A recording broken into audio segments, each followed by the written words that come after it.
Today I have a lovely family and two friends, really good friends with me in the studio, Shannon and Stella. Love having you here and love having you as members of North Beach Church.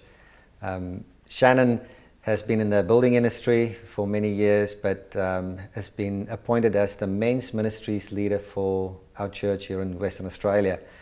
And Stella is the children and youth ministries leader at North Beach Church. So welcome. It's lovely having you here today. Thanks, love having this conversation with you. So Shannon, a question that many men may want to know from their new leader. Where's your heart for men? And what is the journey that has brought you to this place? I think probably it started attending North Beach Church about 10 to 12 years ago. I just noticed that there was a lot of disconnection between the men that were coming to North Beach. We seemed to be turning up on the day but not connecting, certainly not connecting as well as what the women were. And so I went on a bit of a quest to see if I could find why it is that men aren't able to turn up to church authentically on the Sabbath. So yeah, I spent 10 to 12 years, reading books on men's ministry, trying to get a handle on the situation. And and after doing an initiation weekend, I decided to take it a lot more seriously, start a men's group up. The concept of initiation seemed to be quite important, certainly a biblical concept. And so we started encouraging the men of North Beach, and whether Christian men or non-Christian men, to start coming along and getting involved. Yeah, so that's where it started, really. And so Shannon, what have you found about men's reluctance to connect deeper? What have you found there in the many books that I know that you've read about it? Mostly, I think there's a misunderstanding of what it means to be a man and then to be a Christian man at the same time. So there's probably a bit of a myth that we're just to be nice guys all the time, just be really sensitive and nice, but there's a time to be to stand up for the things you believe in as well. So there's a need to find the balance between all those things. Yeah. And your background in the building industry has put you in close connection with men of all spectrums. And you've learned and seen a lot there too. Yeah, the language is certainly different on the job site, that's for sure. But actually, at the end of the day, men on a job site, men in the church, one thing I've learned about all those men is they actually have the same desires for their life. It's actually no different at all. So, they just want, they want to have a family, they want to be connected, they want to feel safe, they want relevance in their life, they want to be part of things that are really relevant, So when those three things come together, I generally find that, that a man's open to talk about anything and do anything. Yeah, it's a key to unlocking a man, basically, yeah.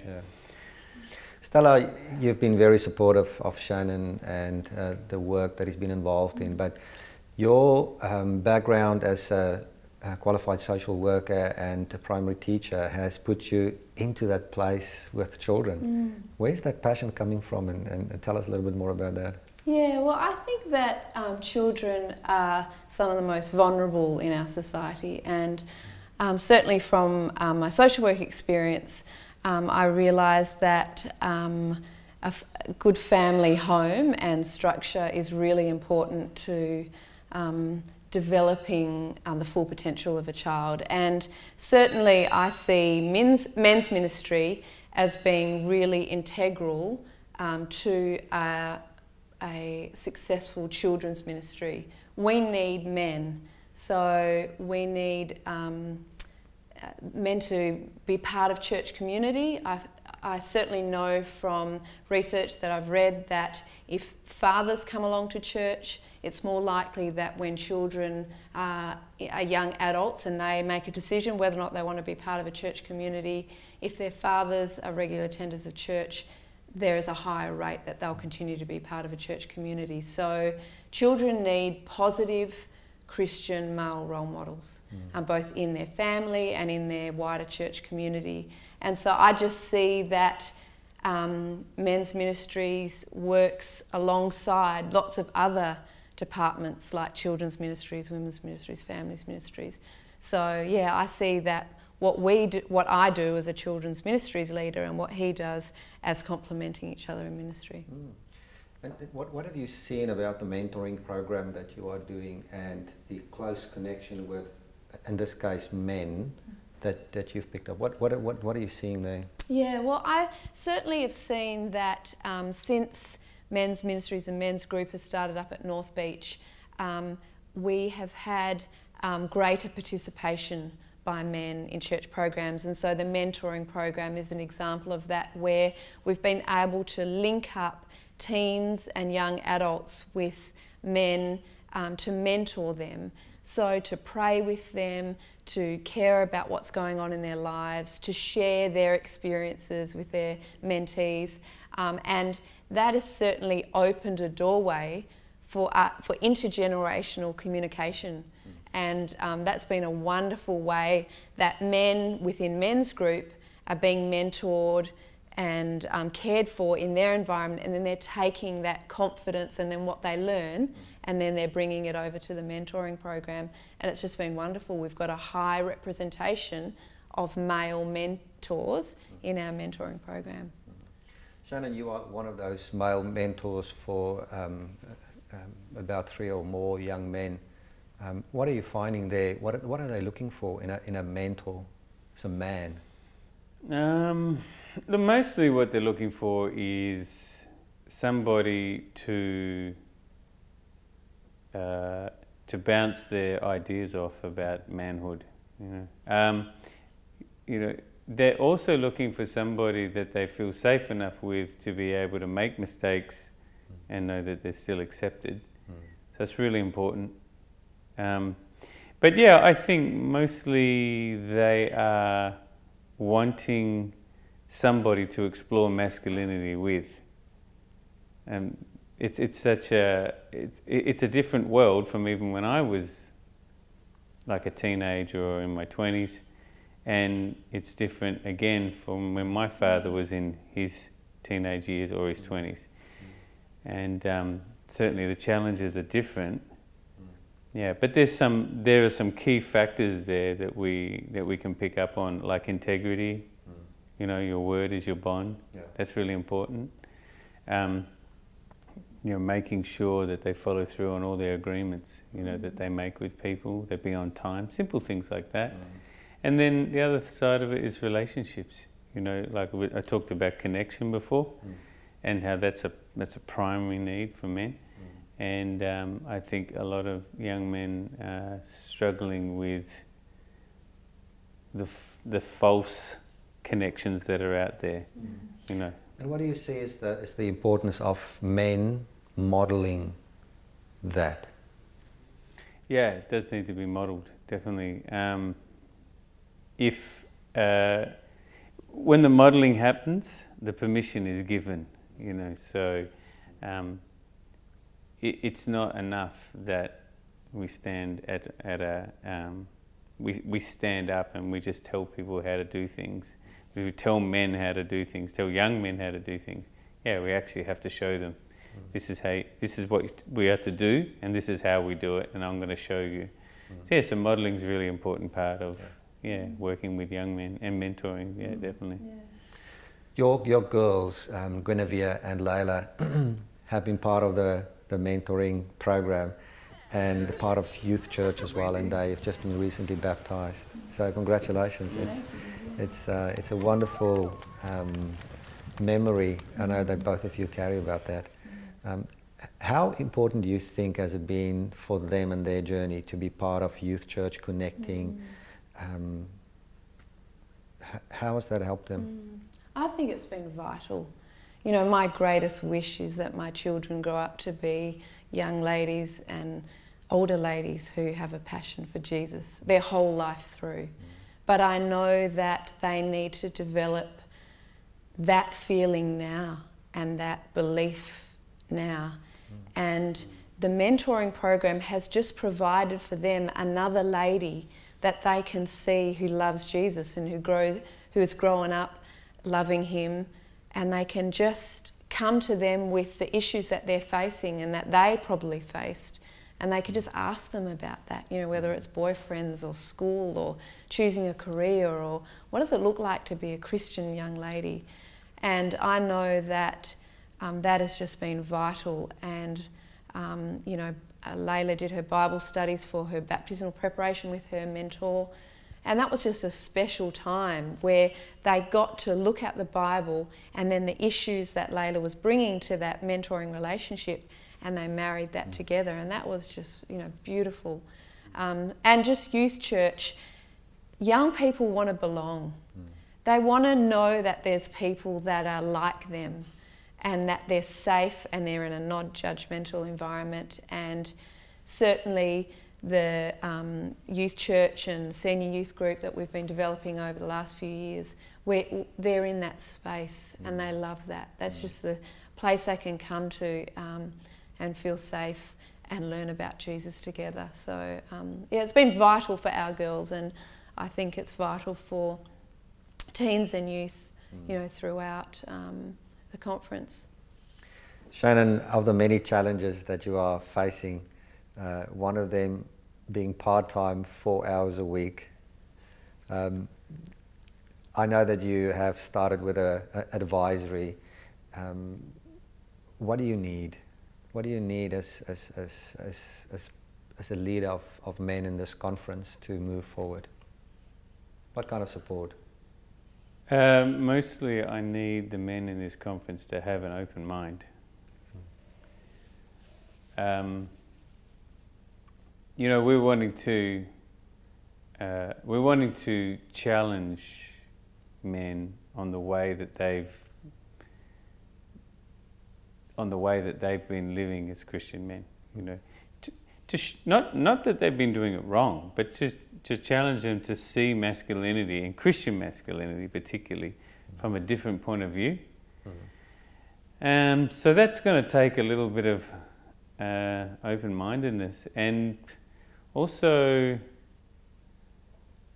there needs to be men that are willing to be leaders in their local churches, particularly pastors, elders. You know, they're going to have to really step up to the plate in order to make something of men's ministries. But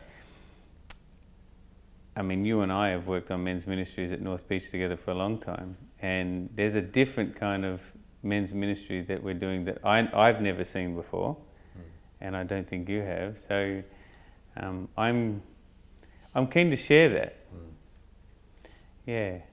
I'm loving the opportunity to work with both of you and see you're both in ministry for God, and to see how it works together, husband, wife, children, and how that all connects is wonderful.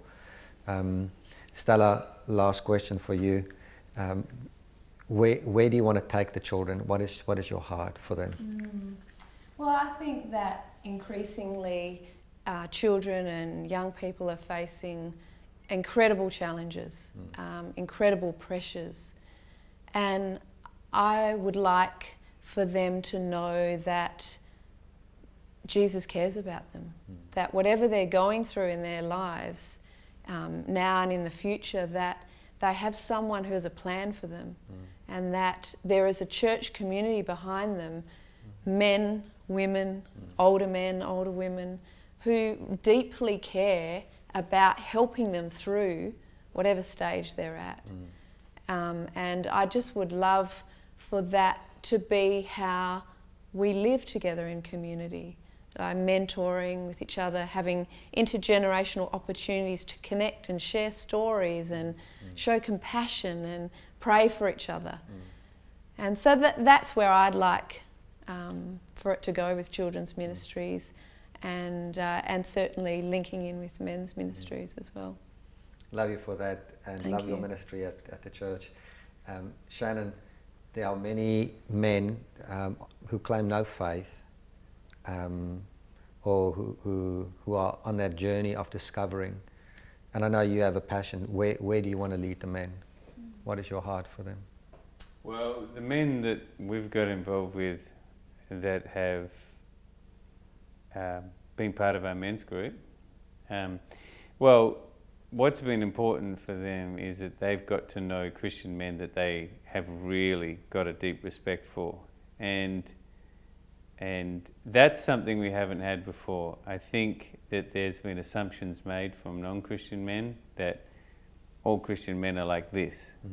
Like the nice guy, as I was saying, or, you know, or they're not men of integrity, or they have hypocrisy going on, all sorts of things, all sorts of stories they've got running about that. Yeah. So it's really good for non-Christian men to come and rub shoulders with Christian men who are very masculine, you know, who are very dedicated to their families as well, and to their God. Yeah. But at the same time have very high morals and values, very high level of integrity. So it's having non-Christian men and Christian men together in a men's group has challenged the Christian men to be more accepting of another man that's on a journey. He's not in the same place as they are, so they have to be more accepting. And then also for the non-Christian men, they all of a sudden realize, whoa, you know, Christian men can be very strong and can be and can have a lot of power, you know, and there's respect needed around them. So it's a really healthy balance for those men to get together and share and just see what it's like to be on both sides of the fence. Yeah. Yeah. You have a mission, a personal mission that I know that you carry deep inside your heart, of the kind of man that you want to be, and for many years I've watched that and I've grown to love that in you. How would you capture that? Yeah, so my mission is about creating a world where every man's accepted, whichever stage of the journey he's on, that he's supported and that he's encouraged. So those are the three main things, and in that they end up feeling safe, relevant. You know, they're part of a relevant world. And that very often provides the opportunity for Jesus to be amongst us. Yeah, in us. Exactly. And you know what we're trying to do is show them we're allowing Jesus to work through us and to reach non-Christian men and Christian men. There's a lot of men that are sitting in the pews but just not enjoying it.